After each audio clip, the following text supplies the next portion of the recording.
Gente, se a gente passa a mão na nossa cabeça todos os dias, se a gente olha com pena pra gente, se a gente olha com espírito de vítima, a gente tem 1000 motivos para deitar e dormir, achando que nós já fizemos tudo que tinha que ter sido feito.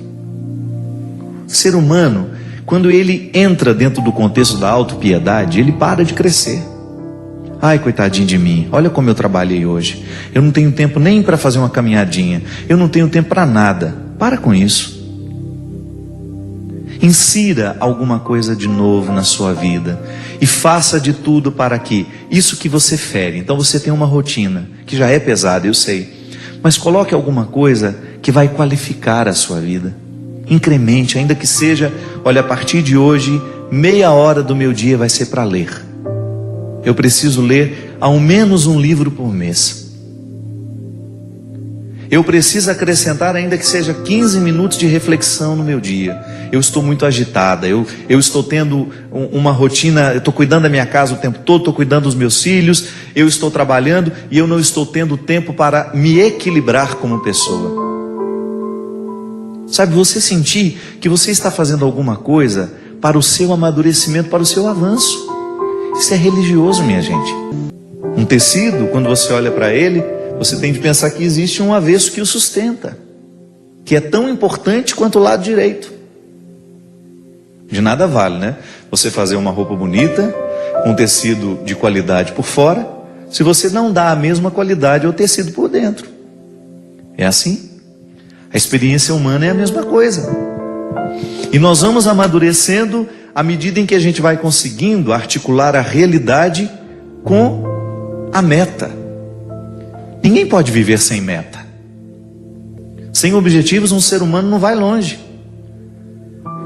Mas o objetivo é sempre um fator que está ligado a um ideal. Ah, eu quero isso para mim. Mas o que eu reconheço hoje ainda não me dá condições de viver a realização desse objetivo. Então aí você vai se colocar, se equalizar no tempo do empenho. Mas que as suas metas, elas não desconsiderem o seu processo atual. Eu não posso ter uma meta que desconsidere o que eu sou. Eu preciso amarrar as minhas metas à minha realidade. E na realidade eu sempre posso interferir. Mas se de vez em quando alguém não nos retira desse senso comum e nos apresenta uma maneira nova de interpretar a realidade, a gente corre o risco de ficar acorrentado nas mesquinharias, né, do senso comum. Pensar diferente, pensar alto. Não era a proposta de Jesus? Ele não mudava a cabeça de quem ele encontrava para melhor, né?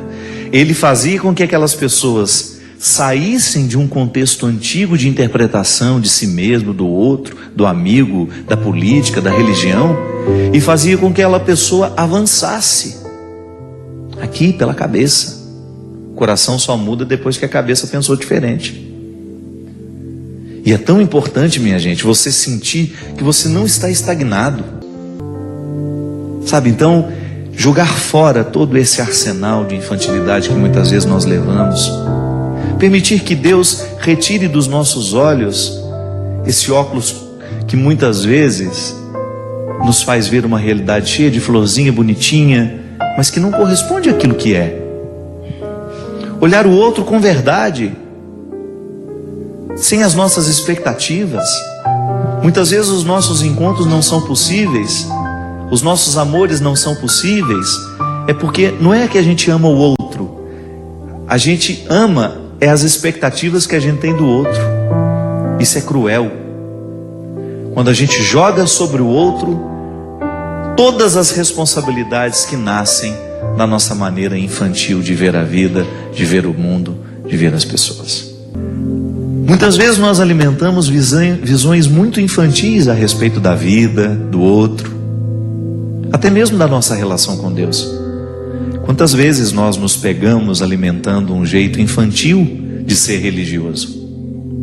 Que é quando a gente não tem maturidade suficiente para entender que Deus não vai fazer todas as nossas vontades, que não é próprio de quem ama realizar todas as vontades da criatura amada, porque isso significa retirar da criatura amada a oportunidade de crescer com as próprias dificuldades que são próprias da vida, para que a gente tenha condições de compreender este refrão, que o verso tem reverso, que o direito tem um avesso, que o de graça tem seu preço, que a vida tem contrários.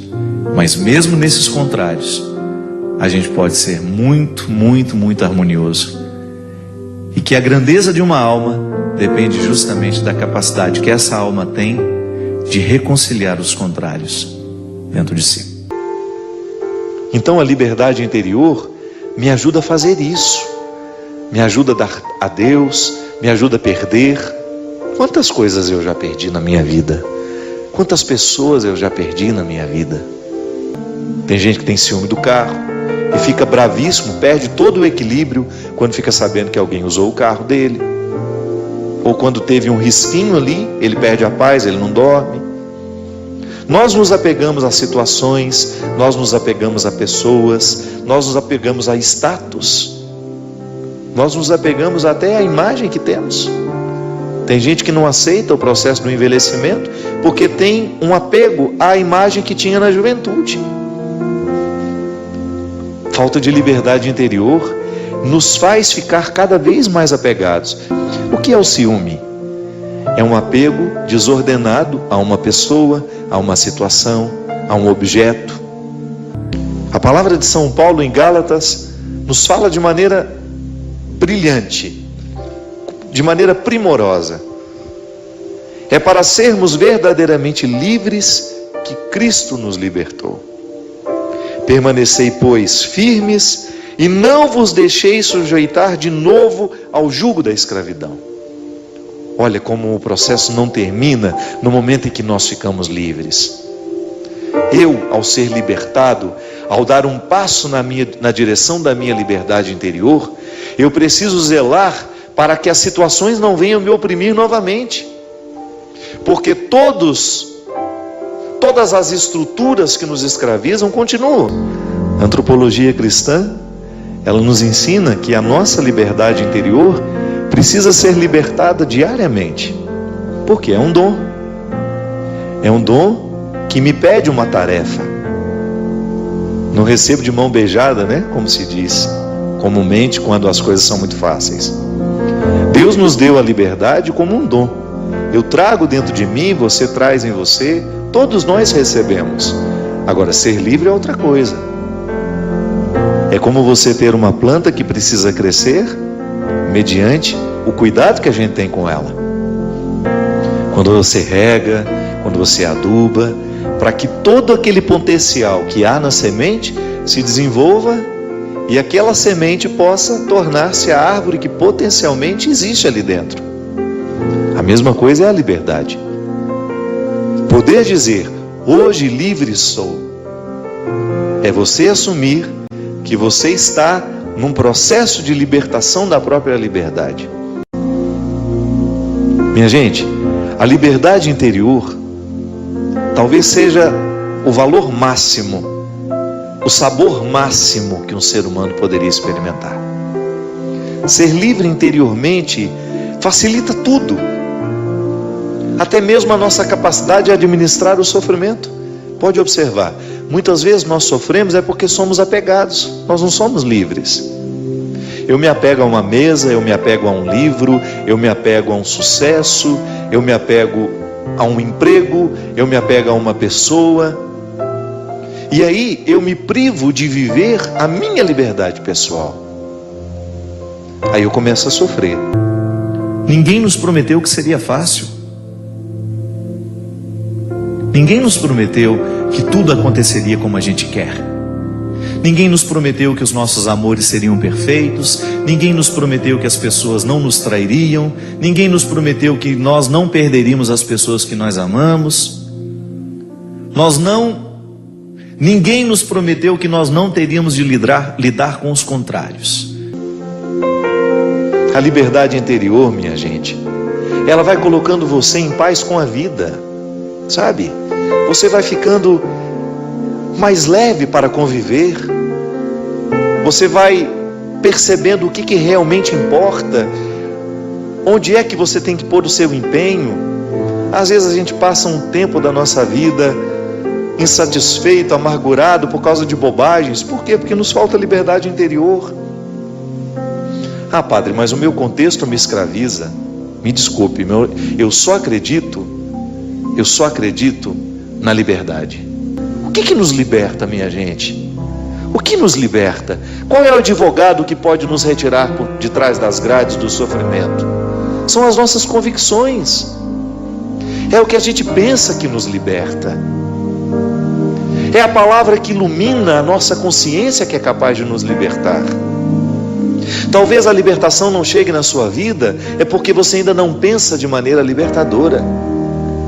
Talvez você ainda seja escravo de si mesmo em tantas dimensões. Talvez você ainda seja ciumento. Talvez você ainda esteja mergulhado nas suas mesquinharias. É porque você ainda não foi iluminado pelo pensamento que liberta, que é a palavra de Cristo. É a sua mentalidade, é o seu evangelho, é o seu jeito de ser, é o seu jeito de viver, de interpretar o mundo, de interpretar as pessoas. É isso que nos liberta. Viver dói.